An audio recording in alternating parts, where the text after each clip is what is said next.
King of the Harem Heaven, Chapter 11. The fact that the former sheriff of Wichita was gunning for him wasn't the only threat that sent Ben Purnell ducking for cover in that year of 1910. Mrs. Lulu Boschke, the wife of one of the two brothers who had originally invited the king to Benton Harbor, had decided that Ben's way of repaying her husband's hospitality by seducing their daughter Harriet was a little too much to stomach, even for the promise of everlasting life. She'd quarreled violently with her husband and renounced the true faith, stamping out of the colony in a deadly rage. Now word suddenly reached the bearded monarch that she was coming back after her daughter. Harriet was a harem favorite, and Ben wasn't willing to give her up. He had Esther Johnson arrange another quick, meaningless marriage, then show the certificate to the angry woman when she showed up at the house of David, telling her she had no further claim on the girl. But this didn't satisfy Mrs. Boschke. She brought morals charges against Ben in open court, and a warrant was issued for his arrest. The seventh divine messenger fled to Canada and went into hiding there. Such skilled lieutenants as Esther Johnson, Cora Mooney, and Queen Mary were eventually able to silence the threat. From Harriet's young husband, they demanded and got a perjured confession stating he'd broken the virgin law with his new wife, whom he'd actually met only once at the justice's office. Armed with this confession and a sworn statement from the Boschke girl that the king had never touched her, they got the charges dropped and the angelic messenger was able to return to his kingdom, justifying his flight to the little people of the sect with biblical references to Christ's various times of fleeing from his enemies. The Wade and Boschke troubles weren't the first hints of what went on at Shiloh to leak to the outside world.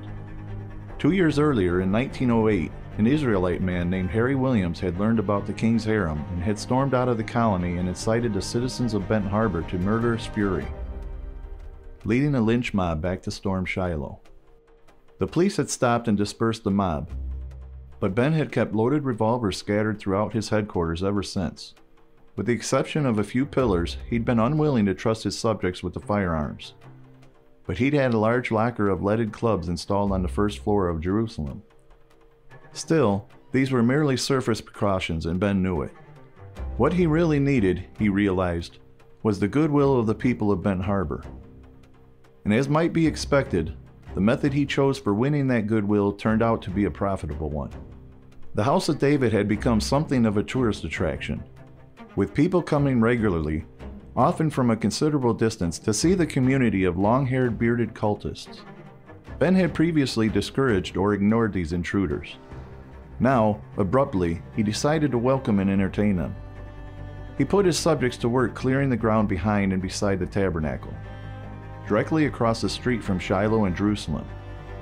Here he constructed an amusement park, complete with a scale model miniature railroad, a merry-go-round, shoot-the-chutes, a shooting gallery, a photo-while-you-wait stand, an Israelite fortune teller, a zoo with monkeys and bears, and various other concessions. The creek, which ran through the woods, was dammed up to form a lake and a waterfall. The miniature train, its fare included in a 25-cent admission, circled through the entire site. A lunch stand and a peanut vendor's wagon were added.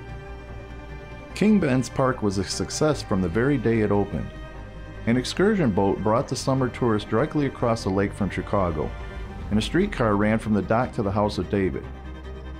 Perhaps it was an added attraction for pleasure seekers to enjoy themselves in the presence of the long-haired cultist, to whom all pleasure had been strictly forbidden. At any rate, as many as 200,000 admissions were recorded in a single season.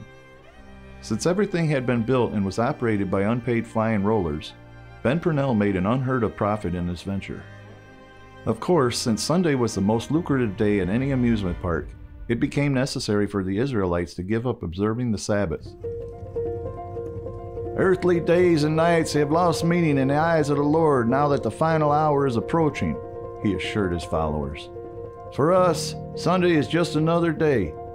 It is all the sixth day. So of course we continue to labor.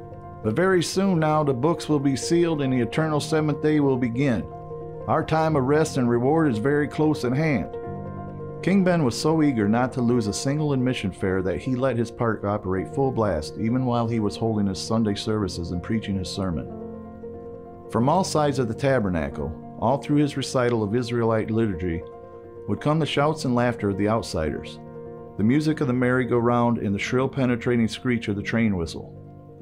In fact, when movies became popular, he had a projector and a screen installed in his church. The moment the service was finished, the tabernacle became a theater. With the income from the park, Ben began buying up common stock in the street railway systems of both Benton Harbor and nearby St. Joseph. At the same time, he ordered his subjects to start applying for jobs as motormen and conductors. At first, the employment office merely laughed at the long-haired bearded men. But when Ben Purnell emerged as the largest single stockholder and began exercising his authority, the hiring policy changed very quickly. Within a few years, most of the streetcars of both cities were being operated by flying rollers. And King Ben, collecting dividends with one hand and wages with the other, decided that the profit business was definitely picking up. "There is no room for idle hands in the kingdom," he lectured his subjects incessantly. In addition to holding full-time jobs, the Israelites were required to spend their spare hours and days off working at the amusement park and at various other projects their king set up for them. A hotel, several hundred acres of farms and orchards, a nursery, a bakery, a toy factory, a candy factory, all of which proved excellent investments when combined with a ready and limitless supply of free labor. Benjamin Franklin Purnell had come a long way since his days behind the pushcart. Pleased at the explosive way his fortune was growing, King Ben relaxed his ban on pleasure slightly. Very generously, he ruled that playing baseball was not sinful. Some of his subjects turned out to be quite good at the game, and a House of David team was organized. First against other local teams, then against a variety of semi-pro teams from Chicago. Finally, on a number of nationwide tours, the bearded long-haired ball players somehow managed to nearly always win, usually by one-sided scores. "None can prevail against the righteous," Ben would gloat. Like everything he touched those years, baseball made money for him. Beside the amusement park, he had a ballpark constructed with a large grandstand. The team that played here each weekend was usually the House of David's second team, since the first team was constantly on tour, but the bleachers were always full. Even after it was discovered that Ben Purnell was secretly hiring professional ball players and giving them wigs and beards to wear, the shrewd divine messenger went right on scanning full bleachers and counting his money. If baseball was profitable, Ben reasoned, basketball might be too. In much the same manner, a flying roller basketball team was organized. The games were, of course, played in the tabernacle. Backboards and baskets were installed at each end, and the folding chairs were merely moved to the sides before each game. The House of David hymn-playing band was now expanded into a full-size marching band. Here once again Ben hired professionals and gave them wigs and beards to wear. In fact, it was later testified in court that most of the real Israelites had corks in their horns to prevent their accidentally making any noise with them. Quite often, this band toured the nation with the baseball team. These tours not only brought in money, but they did a better job of bringing in converts than most of Ben's missionaries. Very quickly, the colony doubled in size, containing, at its peak, 920 adults and numerous children. The remaining woods was soon filled solidly with the little shacks, and new clusters of them were built on the various Israelite farm properties. In addition, 2 large new buildings were constructed near Shiloh and Jerusalem, named the Ark and Bethlehem. Ben even decided that Shiloh wasn't quite enough of a palace for a monarch of his means, and started architects working on the plans for a magnificent new home he would name Diamond House. Such things as amusement parks, ball teams, and marching bands may seem like unusual hobbies for a prophet, but King Ben knew exactly what he was doing. This uneducated hillbilly had an instinctive sense of the value of public relations. As the years went by and one morals charge after another was brought against him, local public was usually on his side. Wasn't he one of Benton Harbor's leading businessmen? Didn't he bring in more tourist trade than the city had ever dreamed possible? Hadn't he contributed more than any other man to the growth of Benton Harbor, outstripping the nearly traditional rival of St. Joseph completely? Besides, how could a man who loved baseball so much ever do the things Ben Purnell was accused of doing? And the morals charges were bound to come. The bearded king had discovered that the more girls he had to choose from, the more he wanted. The 15 to 20 who had been quartered at Shiloh became 30, and then 40, even reaching a peak of 60 at times. According to the testimony of several witnesses, By way of comparison, the harem of the Mormon prophet Brigham Young totaled only 28 girls throughout his entire lifetime. In all fairness, however, it should be pointed out that Young fathered some 56 children. Except for Hetty and Coy and the daughter of his first wife, Angelina, only one other child was definitely credited to King Ben. The tiny rooms that surrounded the royal apartment, originally designed as single bedrooms, were tightly jammed with tiers of bunks and made to quarter up to 3 and 4 girls each. Just inside the gates of the amusement park, directly above the booth where visitors could obtain pamphlets of Israelite liturgy for whatever they cared to donate, was a colorful life-size painting of King Ben performing an age-old miracle changing water into wine. The flying roller artist who painted it hadn't actually needed too much imagination, for Ben Purnell frequently did perform this miracle. He'd purchased and learned to use a simple magician's apparatus necessary, and it was his favorite way of beginning an evening's relaxation with the girls of Shiloh after a long hard day of managing the complicated business affairs of his rapidly growing empire. Divinely produced or not, the wine had alcohol in it and the girls got drunk on it. Ben always found them more entertaining after he'd run through this stunt a few times. He liked to sit back in the big throne chair with a half-dozen teenagers perched about him, petting and fondling them all at once. Many of them were trained as specialists in the art of amusing their king. Lavinia Johnson, for example, was the official House of David hula dancer.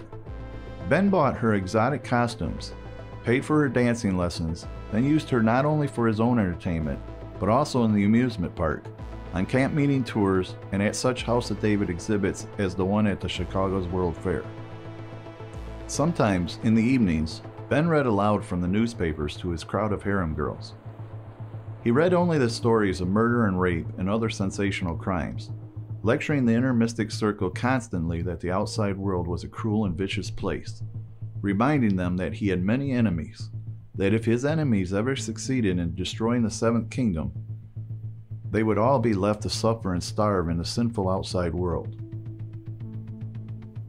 The one point he constantly stressed was that they must never discuss what went on inside Shiloh with other Israelites, and above all, with any outsider. His most frequently repeated slogan was, "The truth out of season is a lie."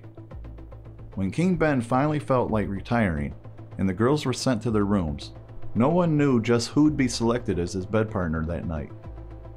Sometimes he'd order a single girl, sometimes 2 or 3. Seldom was any one girl called upon more often than once a week. For many years his son Coy was his runner, hurrying down to knock on the chosen girl's door, escorting her back to the royal apartment. There used to be a joke about this, commonly heard in Michigan saloons. Coy Purnell, who had been raised in complete illiteracy, renounced the Israelite faith the moment he was old enough to think for himself, left the colony, cut his hair, and died an alcoholic in a Benton Harbor hotel room while still a very young man. King Ben lived on to a ripe old age. According to the barroom philosophers, this was conclusive proof that it isn't the women that kill you, it's running after them. Even with all his other activities, Ben Purnell found time to keep up his literary career during these years, turning out The Ball of Fire, The Flying Roll, Book 2, and several other sacred writings. He even edited an official House of David Vegetarian's Cookbook, a vast collection of recipes the little people could use in preparing the cheap, simple food allowed them. In 1912, King Ben bought some 5,000 acres on lonely Little High Island, in the gull-swept expanses of northern Lake Michigan. Here he had a summer home built, a structure with a floor plan so unusual that it was known as the roundhouse among the Israelites. In the center was a large circular room with 7 doors, in addition to the one that led out to the porch above the beach. This was Ben's room, and around it were 7 smaller rooms for the girls, each holding up to 4 occupants. This was the building the Indians later called the Harem Shack. King Ben had originally purchased the High Island land as a timber site, but as more and more ground was cleared, he ordered farms established there, keeping a detachment of 30 to 40 Israelite men living the year around at that northern outpost. A number of tar paper shacks were built there, including a large one with barred windows that served as a prison, because from the beginning, High Island was the Siberia of Israel. Only those who had somehow offended their king were banished there, Ben Purnell also decided it would be safer to ship the bodies of those who died in the colony up there, rather than go through his usual procedure of claiming they doubted or disobeyed him.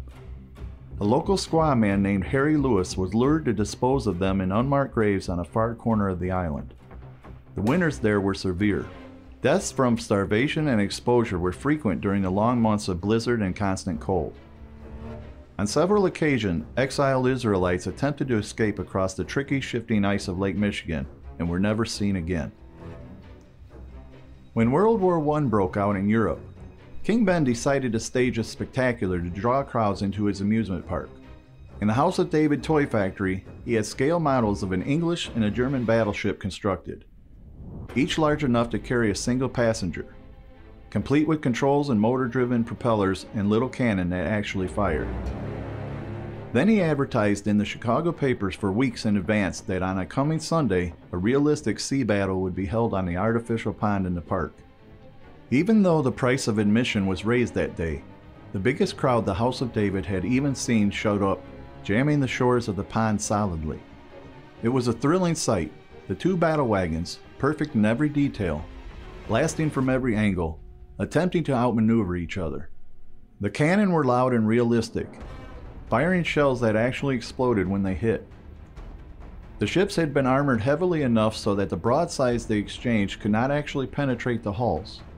But an unforeseen event ended the show in tragedy.